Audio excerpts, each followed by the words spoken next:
Hello again, Izzy at Digital Goja Showrooms. Busy day, holiday season. FAQ. This is a long one, be prepared. I know that some of you might lose interest, but you'll be able to scroll to the important sections that you want. But I looked at all the questions that you need to know about how to work with the Olympus Pen-F. As always, if the video helps you out, hit me up with a like button underneath and subscribe to the channel for future video sessions such as this. And don't forget, visiting Miami, come visit me at Digital Goja Showrooms.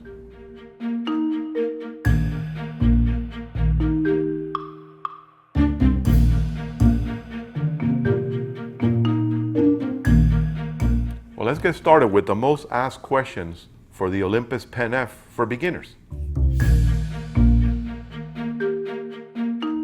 Can I use Canon mirrorless lenses?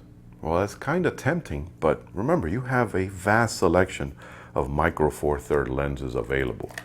So you can choose from that and even from third-party manufacturers. But even though it's tempting because the size is very similar, the mount is completely different, it's not going to go on there properly. It really is not meant to be used unless you go on and buy these third-party adapters that usually don't work as well as working with an authorized micro four thirds lens. If I'm left eye dominant and I put my eye up to the viewfinder and am I going to mess up the settings on the LCD?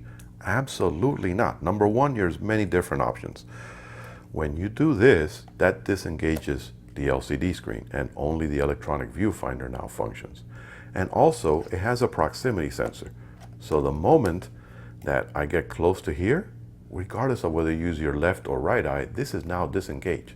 So there's no way you can change any settings on your LCD due to the fact that it immediately switches over to your electronic viewfinder.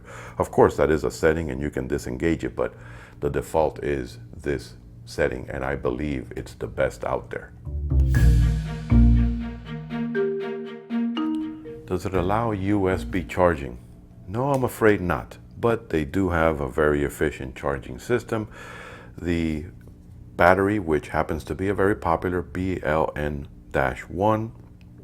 has a good milliamperage. It's 1,200 milliamps, so it's very efficient. And you have your charging wall wart, which works with a cable which is supplied. You can also get adapters where you can plug this directly in. But the lithium battery system gives you approximately 330 shots per charge, which is rather efficient. And always be prepared, like I say, have an extra battery with you so you can swap them out and be able to do any kind of imaging whatsoever.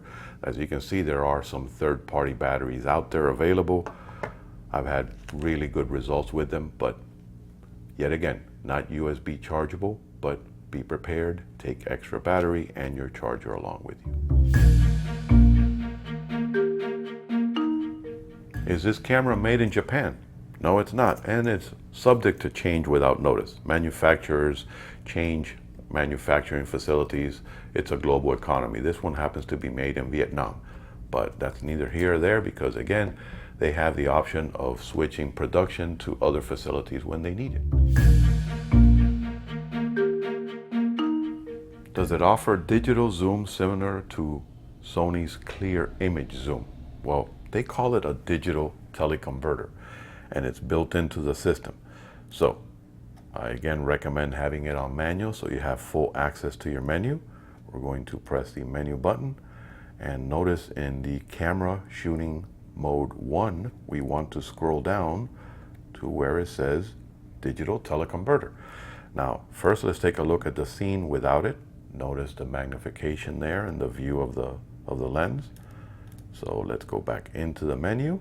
Now let's activate the digital converter. Click it to on, and now notice how much more magnification that is. So that's pretty awesome that you now have, without losing image quality, a 2x multiplier built into your camera. Is it a plastic body? No, it is not. It is all metal. They actually have a video out there showing how this guy is being produced. This is manufactured from solid metal and there's no visible screws. Notice how this is one solid piece. Very well made, and it feels great in the hand. Plus, I love this retro design. But yes, it is all metal, no plastic.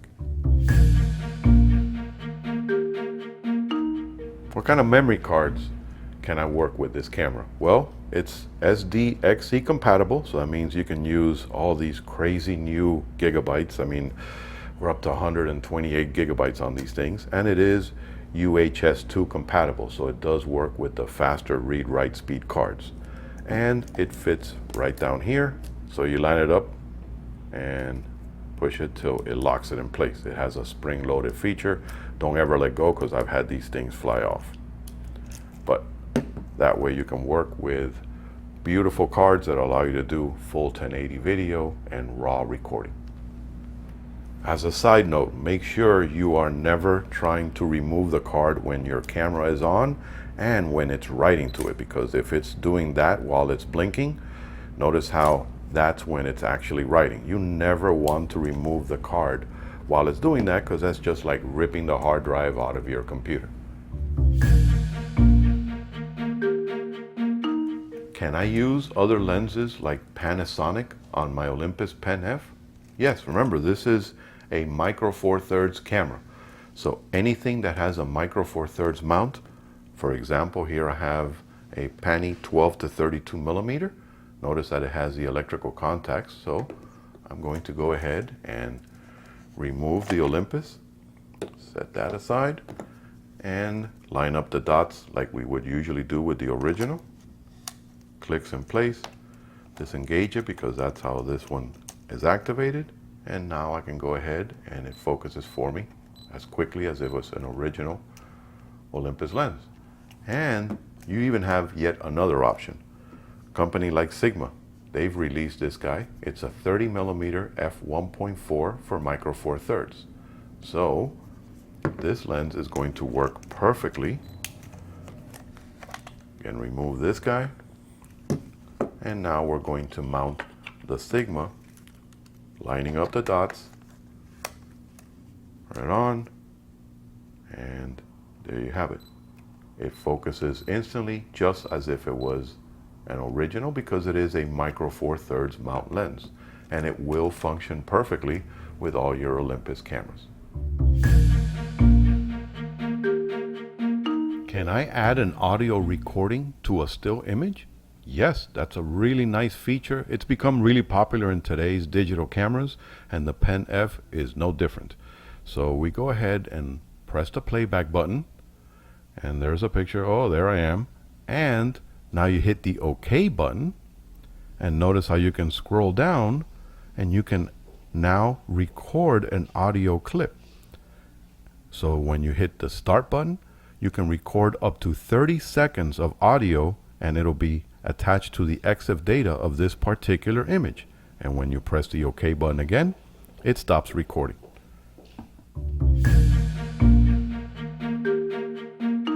Can I shoot black and white just like if it was film? Absolutely. That's why they gave you the color art filter adjuster in the front here. So notice it's on color now, but I'm going to switch it to monochrome. And then when you activate your super control panel, you can actually change the profile, and you can change whether you want to have it with a neutral tone, or notice how I can change the filtration system. And I can go ahead and by using the command dial, I can change the intensity of the filtration. So I can go to green, yellow, green, no filtration. So I can set a particular filter that is built into the system to my particular shooting style, and it'll save it. So that way you can be shooting monochrome just like in the days of film with your Olympus Pen-F. Can I override settings even though I'm in the intelligent auto mode? Yes, you can. Notice how on the menu back here there are some items that are grayed out. Those you can't change, but I can change my flash capability. I can also change my shooting speed, whether I want to do self-timer, continuous, or sequential. And if you go into the live view, you can also change like brightness, blur out the background, even speed, which, if you're working on intelligent auto, you might like the fact that you have the capability of stopping motion or blurring motion, all while still being on intelligent auto and letting the camera do the work for you. Does it have a built-in flash? No, it does not. Notice how you do have, let me remove the hot shoe cover. Hang on to those, they're difficult to find. You have a standard hot shoe connection, but notice there is no pop-up flash. Why? Because Olympus was thoughtful enough to include this little guy. This is the FL-LM3. It is an additional flash that allows you to mount perfectly on here. Notice how simple that works. You lock it in place, and when you turn it on, it actually works off of the battery in your camera. And notice the added benefit of bounce. Wow, that's a nice feature because your built-in pop-up flashes are not going to allow you to do that. And then you can go into the menu, and we can actually go ahead and set the parameters of the flash, whether you want to shoot on auto, or if I want to go ahead and have it for red eye reduction, fill flash, no flash, and so on and so forth, even rear synchronization. And you can also change the intensity, and I can go ahead and change the power output, whether I want to make it more powerful or less. So notice how easily it fires off, and it does what it's supposed to in a nice compact package. So yes, not built in, but very easy to work with. And notice how they include this velourish little pouch, which is awesome because that allows you to store the FL-LM3, and it also has a little Velcro attachment here, so you can attach it to your favorite strap. And as I said before, don't forget to throw this guy in here so you don't misplace it, because they're difficult to come by. All right, so now what we're going to do is we're going to take a look at the actual dials and controls on the Olympus Pen-F. So this is basically what you would receive in your instruction manual, and we're going to go what these individual dials and controls do for your camera. Number one, we're going to take a look at the mode dial lock, and this is a really awesome feature. I would wish that some other camera manufacturers would think of this, because this allows you to set your particular mode and then lock it in place. That way you don't change it inadvertently when you're using the camera. And of course, this is the mode dial. Notice how this is where you're going to set your different modes, whether you want to work on different custom settings, you want to do video, your intelligent auto, and of course your PASM settings. And you lock it in place, it stays perfectly there. Now we have the rear dial. This guy is allowing you to change certain custom functions and settings on your Pen-F, and you toggle it left and right. Then on the side here, this guy is what is called an exposure compensation dial, and notice how it has settings starting with 0, and you can do quarter, stop, all the way up to +3, and as you turn it the other way, and again, these have indentation and they lock in place, you can go all the way over to -3. Your next one is very popular in today's world, of course, is your movie dial. When you press this, that activates your movie shooting, and when you press it again, it deactivates your video recording. Now, right to the left of that, this is your shutter button. Again, all these guys are very well constructed. This is all metal. And notice one thing, that to maintain that retro design in the Olympus Pen-F, we have a mechanical shutter release port. I mean, this is from in the days gone by where you can actually use a mechanical plunger to release your camera for self-timer or long exposures. That's called the cable release connector. Now, this in front right here is what is called your front dial, and this again is yet another command dial that you have access to change different settings on your PenF and different functions. Now, the one all the way in the front here, this is the one that was a little bit controversial when the camera first came out and people were saying, oh, this tends to be in the way. Honestly, I think it's perfectly placed. This is what is called your creative dial. And this is where I can actually set different color and art filters, whether I want to shoot in mono or in particular filtration systems that are built into the camera. And it has a toggle where it locks in place. Again, also metal, very well constructed. It feels really nice to the hand.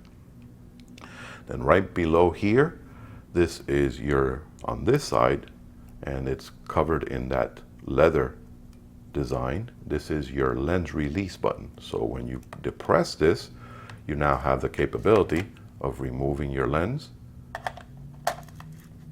and it locks it back in place. So you depress it to remove it, and then you line it up and it locks it back in place. Now, this button over here is something that had disappeared for a while in most digital cameras. This is what is called a preview button, and it's basically a depth of field preview button. So when you depress this, the camera will actually stop down and show you in the live view or in even your electronic viewfinder how much depth of field you have in the image depending on your settings currently on the camera. And on the top over here, we have our stereo microphone, because remember, it does have a built-in mic system, and that's what these two little ports up here are, so that it does record in stereo. And then, very important button, and again, there was controversial. They said it was too far. I honestly like it because it allows me to just do it with a flip. This is your on-off button. So it makes it really simple to turn your camera on and off. It doesn't turn very easily, so it's not something that you're going to be turning on and off by accident. And then right here is your self-timer and illuminator, AF illuminator lamp. So when you have your PenF set to self-timer, this guy will depict it by blinking. And when you're working in lower light situations, this is where the AF beam will be used. On this side over here is your speaker. So when you want to listen to any audio that you've recorded on your PenF, this is actually the speaker system right here, these three little ports on the side. And then since we're on this side, this is your strap eyelet. This is the way that you're going to be able to connect a strap, especially the conventional one that it comes with, or even some optional straps that are on the market. And it is a very conventional design with the plastic protector here, so you don't have any brazing or scratching of the body due to the fact that it is metal. And we already spoke about the lens release button, but I'm going to show you something here which is on the actual body. And this is the lens lock pin. So notice when I depress the lens release button, this is what actually holds the lens in place. So that when you go to line up a lens to connect it, the Olympus lenses are usually going to have this little red dot, which will line up to the red dot on the camera body. So that way you align it and then you turn it to lock it in place. So they made it nice and simple to be able to easily do it. As a matter of fact, it's indented, so even if it's in a dark situation in very low light, you can feel your way on how to connect your lens correctly. Oh, and last but not least, here is your flash connector hot shoe. And it's a standard hot shoe, so that means you can work with many different flashes that are on the market. It will slide on in place, and they give you a really nice hot shoe protector, which you want to put somewhere because this is very simple. I've already lost 3 of these. And of course, this is where you will also put the flash that's incorporated with the camera, which is the FL-LM3. It'll mount on here perfectly, but it does give you the option of working with other flashes. And notice this icon here, that's where it basically, this is from the days gone by of film. This is where you would see your film plane, which now is where your sensor is. That's basically telling you that your sensor is lined up from here on. And there you have it. This is all the controls on the top of our Olympus Pen-F. Now we're going to go and proceed in looking at the rear dials and controls. All right, so now we're going to take a look at the back or the rear of our Olympus Pen-F and see what all this means. So first of all, we have the viewfinder, all right, which is this area right here. This is where you're going to put your eye up to the electronic viewfinder, and it also has an eye sensor in here. So what that means is when you put your eye up to it, it's the proximity sensor automatically shuts off the rear LCD. So that's all incorporated here. And you also have your viewfinder eye cup. And this is rubberized. It's pretty much attached on here. It doesn't seem to be a removable piece. So it's built into the frame, but it's very well constructed. It's like a hard rubber that's going to give you the added protection and benefit of covering any excess light. And right here is your diopter. So if you wear glasses, the beauty of it is that you can actually adjust it to your particular glass setting. So if you wear eyeglasses or readers, this is the way to adjust it so you don't have to keep taking them on and off to be able to work with your viewfinder. That's your diopter adjustment dial. Right next to it, this is what is called your live view button, and here's where you can actually depress it and change whether you want the camera to have live view constantly, or you can switch back and forth between electronic viewfinder or set it to the proximity sensor. It also doubles as a function number 2 button, which allows you to set it to whatever purpose you desire. Here, this is an actual toggle lever that allows you to look at your parameters when it comes to histogram and leveling systems, and you can toggle that back and forth, left and right. Then right on the end over here, this guy is your function number 1 button, which is also programmable, and this is going to allow you to set particular features that you want this button to do for you. Then right over here on this side, this has been around for quite a while, that's your magnification button. So this is when you are viewing on live view or on playback mode, this is how it allows you to magnify your image. Right below that, over here to the right, is our info button, and as you press this, it activates different information on the screen. So if I want to change whatever info is being shown, notice how as I press it, it either adds more information or removes it altogether. And then of course, right to your left, this is your menu button. And this is the one that allows you to access your entire menu and be able to go through it and pick whatever options you want to change or preset on the camera. That's your menu button.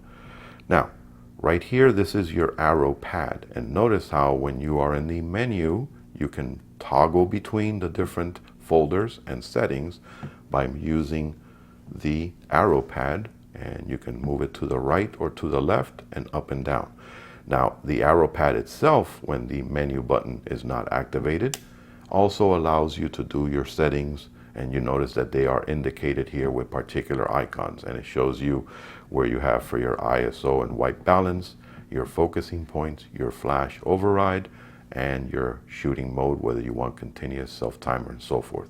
Plus right in the middle is your OK button, and this is the one that we use to activate the super panel for the super menu, or you can also click on it to activate the particular setting that you want to lock in place. And to the right is the very popular, and that's why it's indicated in blue, this is your playback mode. So when you depress this button, that activates playback of your images, whether they're stills or video. And then the very important little trash can, this is the way to delete your images if you want to delete videos or stills individually, or you can do them in groups or clusters. And of course, last but not least, the touchscreen 3.2-inch panel that allows you to disengage it. It swivels. So notice how I can swivel it to the left and I can angle it depending on the view that I prefer. And of course, remember, this is your touchscreen also, so you can go ahead and do focusing point adjustments or particular settings with the touchscreen. You can even use it to actually incorporate it as your shutter.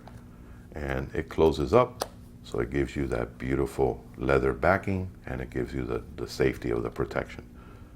Now we're going to go to the side, and right here is your cover, to access your HDMI and your USB AV out. USB port right on the top and micro HDMI port right on the bottom. And it has a little hinge so it locks it in place. Remember, it's not weather sealed, but it's very well constructed so it protects it nicely there. And then underneath, last but not least, here we have our 1/4 tripod thread. This is where you're going to be able to attach your PenF to a tripod, to rigs, to anything that has a 1/4 thread.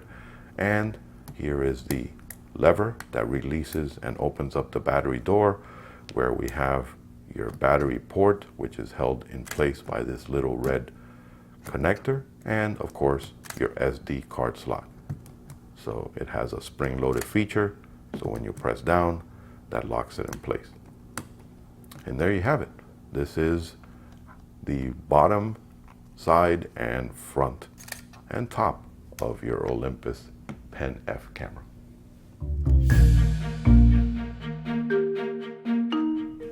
Let's get started with the most asked questions on the Pen-F by advanced users. Is it weather sealed? It's actually very well manufactured, very rugged, it's metal, but there are no weather sealing points on the camera itself. You can notice here that it is all metal, but there is no weather sealing on either the lens mount or where your LCD is connected to the body, or even the gasket area that would be here in case this was weather sealed for access to your memory card and your battery. Very well constructed, but not weather sealed. Can it work with larger optics? Absolutely. I mean, it is a more of a rangefinder design, but notice where if you want to go to the extreme, here is Olympus's very popular 300mm f4. This is their image stabilized lens, so it actually works with the stabilization in the body and the additional stabilization on the lens. So it allows you to work with something as large as this and still be able to hold it comfortably. It fits very well in the hand. How good is the video quality? Quite good. It's 1080 and it gives you a lot of control capabilities. First, you have to move your dial and set it to the little movie icon. Then you're going to hit the OK button, and there you go. There's your settings. And you can switch it over from 1920 to 1080 for full HD at 30 frames per second, 60 frames per second, super fine, where you're getting a higher resolution file. And you can go all the way down to standard HD and even high-speed shooting. So if you want to do slow motion photography, you can shoot it at a high speed rate at 120 frames per second. Does it allow external recording or clean HDMI output? Yes, it does. If you're looking for a more efficient way to record, longer recording and more capabilities, you have the HDMI out capability, which gives you clean HDMI out, so you can work with something as popular as the Ninja Atomos 2. Something like that will work perfectly to do longer recording and more efficient recording feature. Is it good for street photography? Absolutely. This is one of the ones that I chose due to the fact that I like to do street photography. It has a vast selection of Micro Four Thirds pancake lenses, like they like to be called. Here's a 17mm 1.8, my tried and trusty and true 25mm 1.8, and this beautiful 7-14. And of course, remember, there's also some really nice panny lenses and other third-party Micro Four Thirds lenses that'll work great on your Pen-F for street photography. Does it have focus peaking? Yes, it does, but they did bury it in the menu. So I'm going to show you. We're going to activate the super menu action feature. We're going to switch it over to manual focus. All right, so now it's set to manual focus. Then we're going to activate our menu by pressing the menu button. We want to verify that on still picture it is on manual focus. Then we want to scroll down to manual focus assist and scroll down to peaking, and then you can activate it, and you can even change the different color that it will use.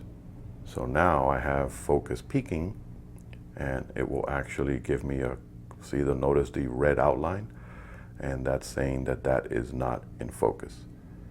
So it does help you out with your focusing capability when you're shooting on manual focus. What is the highest ISO I can set? Well, again, this is a newer generation camera, and we're used to high ISOs, so Olympus didn't skimp out on that. Turn it on, and notice how you actually have a physical dial. I love that feature for ISO and white balance. Very simple to work with. Press up, and now you use your front dial. Your command dial here allows you to change between ISOs, and this rear one allows you to change your white balance if you choose to. So notice how I can go ahead here and scroll, and going up higher, higher. I'm already past 16,000, 20,000, 25,600. So if your need is for a high ISO, the PenF doesn't leave you in the dark. How many focusing points does it have? Well, it has 81 focusing points, and you can activate them all by going into the menu and go into your AF manual focus menu. Get in there, go into AF mode, that's activated, and then we're going to scroll down until we get to set home, and that way you can activate all the points. So now when I turn on my super menu, I can go ahead and scroll over to that and activate them, and there you go. You have all your focusing points there, and you can move it around to your heart's content. You can even do it with the touchscreen.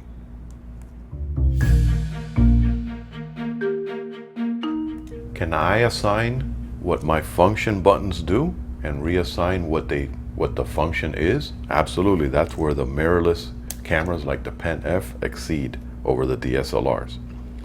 So we're going to go into our super menu, and we're going to touch the function button area, hit OK, and then notice how I can scroll up and down and choose what each individual function button does. So let's, for example, start with function button 1. Hit the OK button, and then move it to the right, and now I can actually, with my rear command wheel, change any setting. Honestly, it's like every single setting you can think of: peaking, multifunction, level display, I mean white balance, ISO, you name it. And once you set it there, hit the OK button, and then when we go back to our, there it is right there on the super menu, and then let's tap it again, hit OK. Function 2, you can actually go to other buttons and so here, for example, the magnify button, I can actually change that and switch it over. If I want to do HDR, I can switch it to back bracketing mode, again do my ISO, magnify, Keystone Compensation, digital teleconverter, you name it, I can do that with all the buttons, which is the main difference between working with a DSLR and a mirrorless system. Can I do time lapse and interval photography? Yes, you can. That's another nice feature that Olympus put in the PenF. Now, very important, you can only work in that mode when you have your dial set to PASM. So that means you have to pick one of these. Whether you're comfortable on program and letting the camera do it for you, you can set it to that. I like aperture priority, so I can control my depth of field, so I'll set it to that. Now we're going to turn on the camera, of course, and we're going to go into our menu settings. And then we're going to hit the menu button, and we're going to go to the first camera setting, the one that has the 1 on it, and notice how we have to scroll all the way down to where it has our drive setting. So let's click on that, and there it is, interval shooting and time lapse. Right now it's set to the default, which is off. We'll turn it on, and now voila. Now we can actually change the amount of frames anywhere from 1 to 999. We can set the starting time, the interval length. You can actually tell it to record a time-lapse movie and still pictures. And you can also change your resolution for your movie setting. So you can set your resolution for your movie setting depending on the way you want to shoot your video also. So there you have it, a very simple way to do time-lapse and interval shooting with your Olympus Pen-F.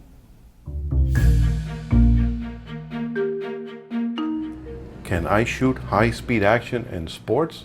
Absolutely.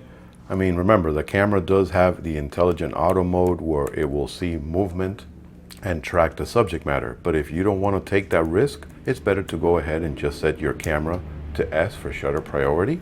And then I can go ahead and pick the appropriate shutter speed. And I mean, if you want to stop action, look at this. We can go all the way up to 1/8,000th of a second. And then of course, go into your command dial here and switch it over to sequential shooting. So this way I can go ahead and shoot and absolutely capture any kind of movement, whether it's sports or fast moving children or race cars. It's up to you, but the Pen-F will allow you to stop action.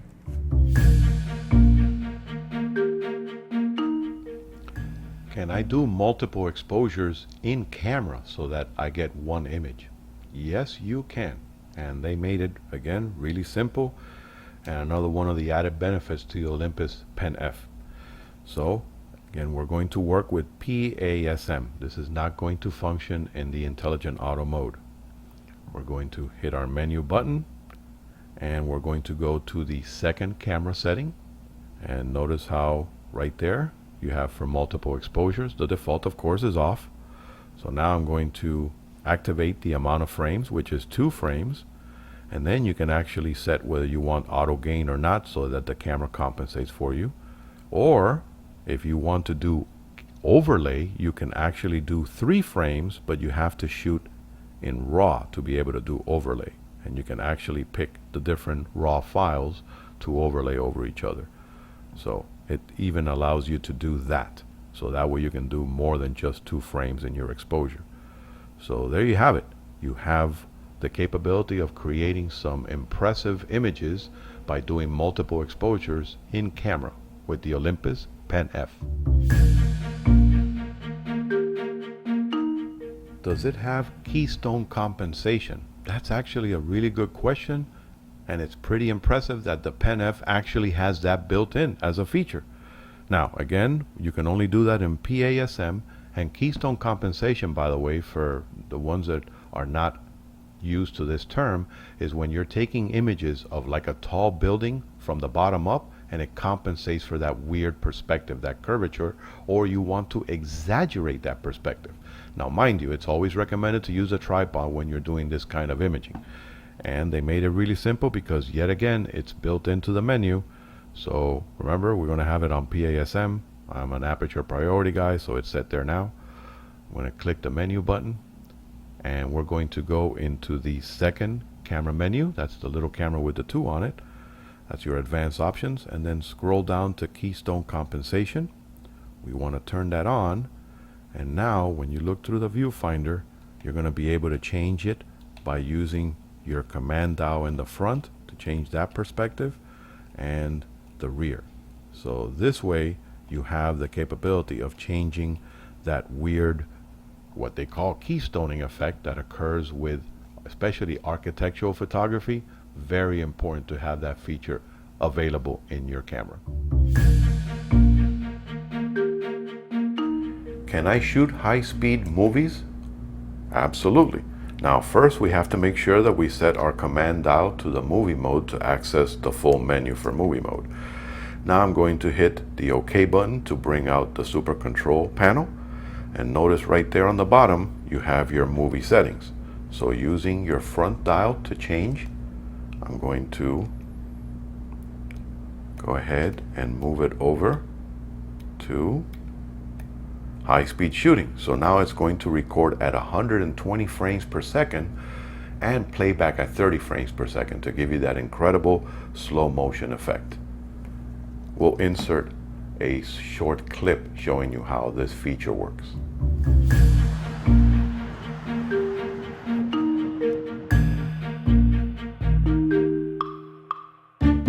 Can I do HDR photos with my PenF?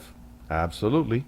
And remember, this is a full featured camera, so they did not leave out features that we are getting very used to in today's cameras. So let's go into our menu, because we have to find it in the menu. It's put in here unless you have a custom function set up for it. And we're going to go into our second camera menu. That's the one with the little 2. And scroll down to HDR. We're going to activate it, and then we're going to have either HDR1, which is for standard different exposures and composite automatically for high contrast images, and then you have the HDR2, which basically sets it to a 200 ISO and allows you to do exposures anywhere from 1 to 4 seconds to get a super high contrast image. And once you do that, you can then go ahead and start shooting. But remember, you're going to need to put this on a tripod. This is not meant for handheld shooting because it's going to compose multiple images to create the HDR image. So you have to put it on a tripod to be able to work with either the HDR1 or the HDR2. Can I do bracketing on the PenF? Absolutely. They did not leave that out. Again, I think Olympus put a tremendous amount of features in this small compact camera. Now, I'm going to turn it on, and we're going to go right to our menu setting, and we want to go to the second camera menu.